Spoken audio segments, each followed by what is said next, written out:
आज का टॉपिक है अफ़गानी सलवार। गाइज, अफ़गानी सलवार की लंबाई है, हाँ जी, टॉपिक था अफ़गानी सलवार। कहाँ तक करा था मैंने? लंबाई 38 है।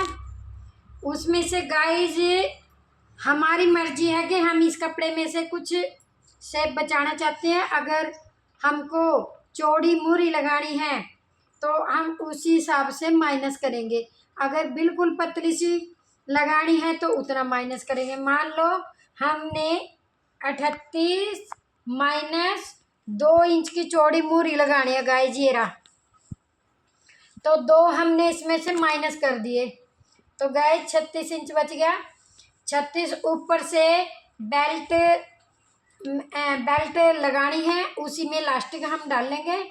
तो हम ये 2 माइनस नहीं करेंगे फिर, क्योंकि फिर ऊपर का जो मार्जिन, ये तो हम पोंचे के लिए माइनस कर रहे हैं ना, ये हम पोंचे के लिए माइनस कर रहे हैं। अगर हमको ऊपर कोई और ज्वाइंट नहीं लगाना तो जो 2 पोंचे का हम माइनस करेंगे वही हमने इलास्टिक का प्लस करना है। अब हम अंदर इलास्टिक का प्लस करेंगे, इलास्टिक का प्लस करेंगे 2 इंच, तो गाइज वही 38 आ जाता है। चाहे इधर से हिसाब लगा लो चाहे इधर से। तो हम जितनी किसी की लंबाई होती है उतना का उतना ही हम उसको लंबाई का डबल कर देते हैं, अगर हमको इलास्टिक का इसी में से। ये गाइज हमने ले लिया, ये हमारा 2 मीटर कपड़ा ले लिया है, 2.25 2 से भी कम हाइट के अनुसार, जैसे जिसका मेजरमेंट आता है उसके हिसाब से इसका कपड़ा लगता है।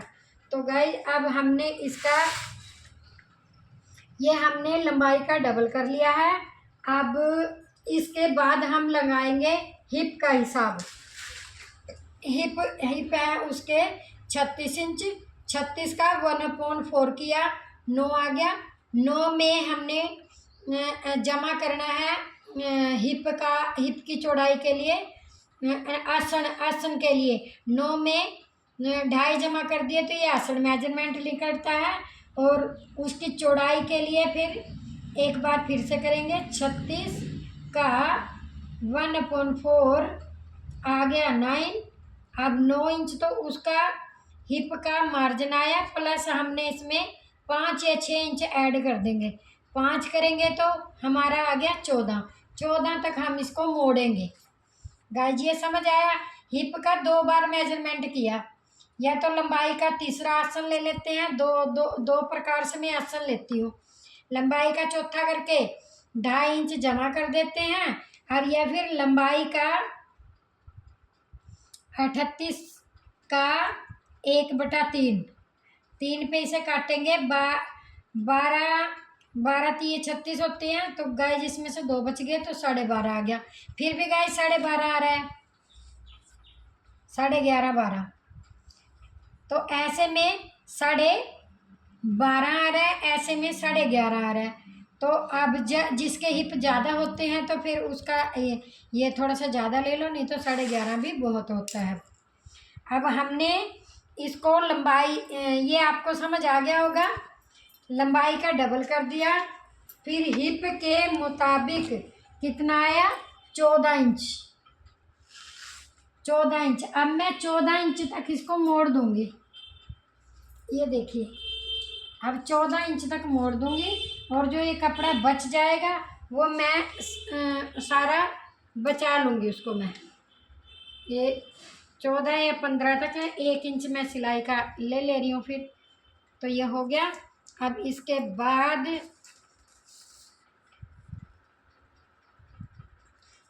14 इसका अंदर आया, 14 और 2 14 तो अंदर मेजरमेंट आया।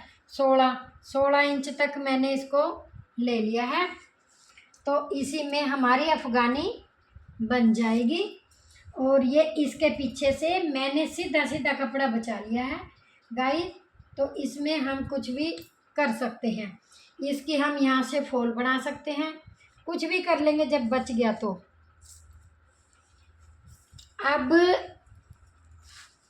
अब हमने हमारा हिप का मेजरमेंट चौक कर गया। हमने 14 हिप का हिप 36, 36 का 1/4 ना 9 में 5 इंच लूजिंग ऐड करके तो आ गया ये 14 इंच। 14 इंच ये हमारा आ गया। और जो ये एक्स्ट्रा मैंने मोड़ा है यहाँ तक, ये हमारा आसन है। और इससे पहले 2 इंच की, ये 2 का मार्क लगा दिया मैंने। तो ये है गाइज मेरी इलास्टिक मोड़ने का। ये यहाँ पे मेरा इलास्टिक मार्जिन मैंने ले लिया। ये गाइज मेरा इलास्टिक मार्जिन है। अब इससे आगे 11.5 इंच या ये ले लिया मैंने आसन।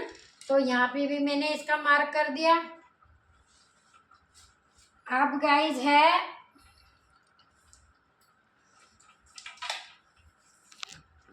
अब ये हमारी लंबाई हो गई है। 2 हमने ऊपर इलास्टिक का डालना था। और इसके बाद ये हमने पोंचा 6 बनाना है। 6 में 6 का डबल ले लेंगे। 6 दूनी 12। ये ज़्यादा चुनना चाहिए तुझे।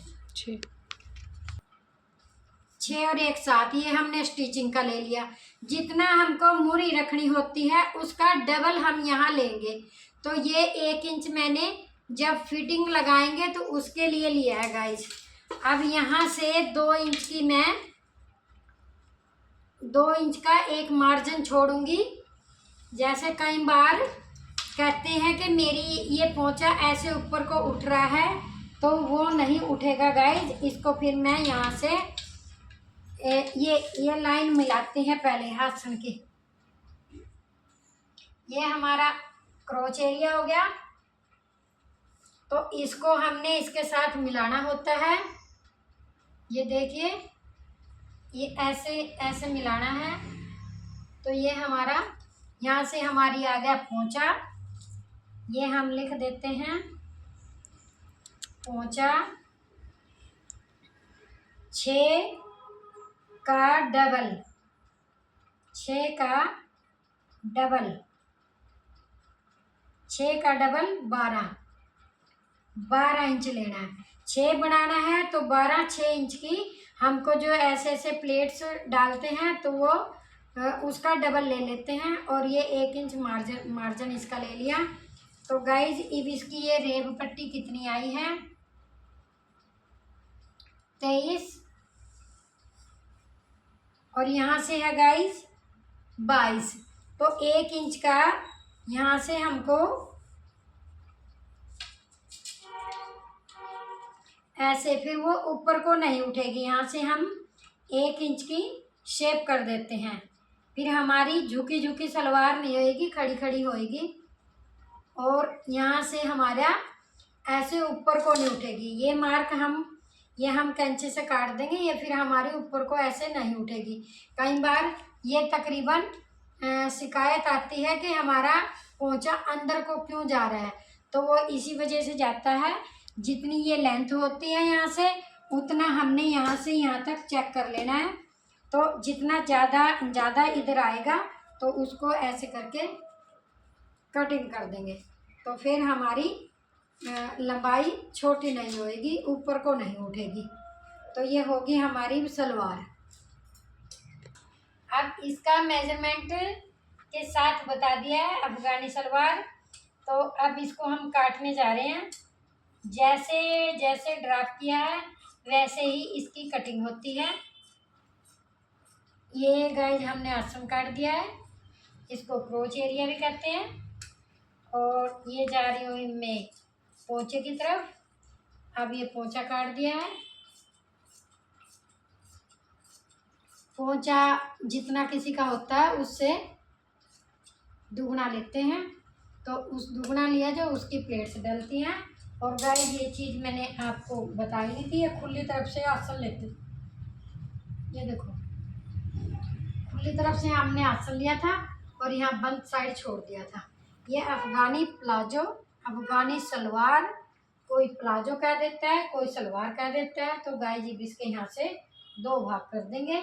ये हमने इलास्टिक के लिए मोड़ दिया था और यहाँ से हमने पोंचे के लिए मोड़ दिया है। अब इसको कट चुका है। ये 4 तह में पहले लंबाई का डबल करते हैं, फिर अर्ज का डबल करते हैं। तो 2 फोल्ड में अफगानी 2 फोल्ड करेंगे तो जब भी 2 टांग बनेगी गाइस, वरना एक ही बनेगी 1 फोल्ड करेंगे तो। अब ये कट चुकी है। अब जाके स्टिचिंग दिखाएंगे आपको मशीन पर। सबसे पहले गाइस इसका आसन जोड़ेंगे। सबसे पहले इसका आसन जोड़ देते हैं। आसन जोड़ने के बाद फिर मूरी तैयार करके, प्लेटें तैयार करके ये आधा घंटे में ही तैयार हो जाती है। तो अब चले मशीन पर।